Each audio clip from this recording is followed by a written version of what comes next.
ఒక్కసారి కొమ్మూరి గోల్డ్ కి కాల్ చేయండి. తాకట్లో ఉన్న మీ బంగారాన్ని విడిపించి మార్కెట్ ప్రైస్ కి వాళ్ళు కొనుక్కుని మిగతా డబ్బులు మీకు ఇచ్చేస్తారు. హాయ్, వెల్కమ్ టు మన టీవీ. మన టీవీ మన కోసం.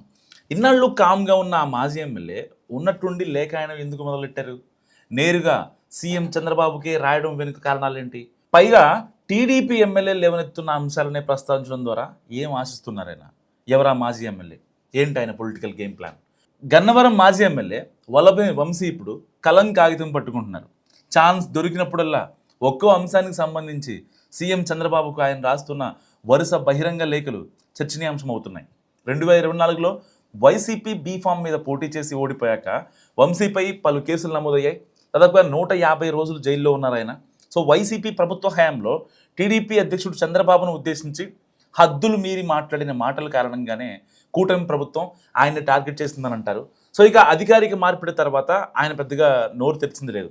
సో ఇలాంటి పరిస్థితుల్లో తాజాగా సీఎం చంద్రబాబుకు మాజీ ఎమ్మెల్యే వరుసబెట్టి లేఖలు రాయడాన్ని కొత్త పరిణామంగా చెప్పుకుంటున్నారు. వంశీపై గెలిచిన గన్నవరం టీడీపీ ఎమ్మెల్యే యార్లగడ్డ వెంకట్రావు కూటమి ప్రభుత్వం అధికారంలోకి వచ్చిన కొత్తల్లో వంశీ సన్నిహితులను టార్గెట్ చేశారనేది స్థానికంగా చెప్పుకుంటూ ఉంటారు. ఎందుకంటే వాళ్ళు కూడా టార్గెట్ చేశారు కాబట్టి.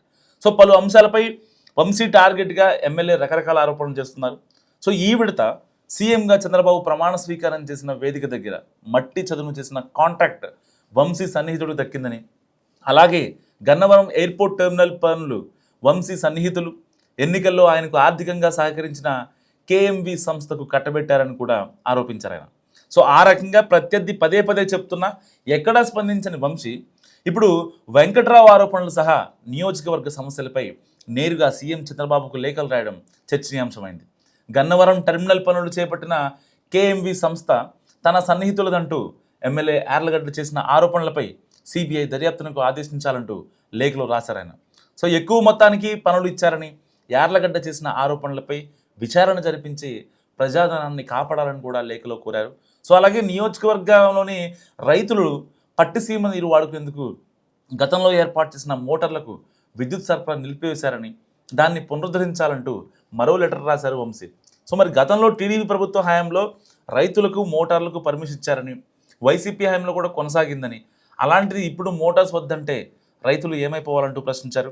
సో ఇలా ఆయన రాసిన 2 లేఖలు ఎమ్మెల్యే యార్లగడ్డకు, గన్నవరం నియోజకవర్గానికి సంబంధించిందని కావడంతో ఎమ్మెల్యే యార్లగడ్డను రాజకీయంగా ఇరుకుని పెట్టడానికే అన్న డౌట్స్ కూడా వస్తున్నాయి కొందరికి. పట్టిసీమ కాలువల మీద మోటార్లకు అనుమతించాలంటూ ఇప్పటికే రైతులు ధర్నాలు చేస్తున్న క్రమంలో వంశీ లేఖ ప్రాధాన్యం సంతరించుకుంది. మరి ఎమ్మెల్యే ఎన్ని ఆరోపణలు చేస్తున్నా దానిపై రియాక్ట్ అవ్వకుండా నేరుగా సీఎం చంద్రబాబుకు బహిరంగ లేఖ రాయడం ద్వారా యార్లగడ్డకు చెక్ పెట్టే ప్రయత్నం కూడా జరుగుతుందని చెప్పుకుంటున్నారు. మరి మీరేమనుకుంటున్నారు? నిజంగా వల్లభనేని వంశీ కేవలం ప్రజా సమస్యలపైన పట్టుబడుతున్నారా? సో ఆఫ్టర్ లాంగ్ గ్యాప్ కాస్త ఆయన మారారనుకుంటున్నారా? మస్తు కామెంట్ చేయండి.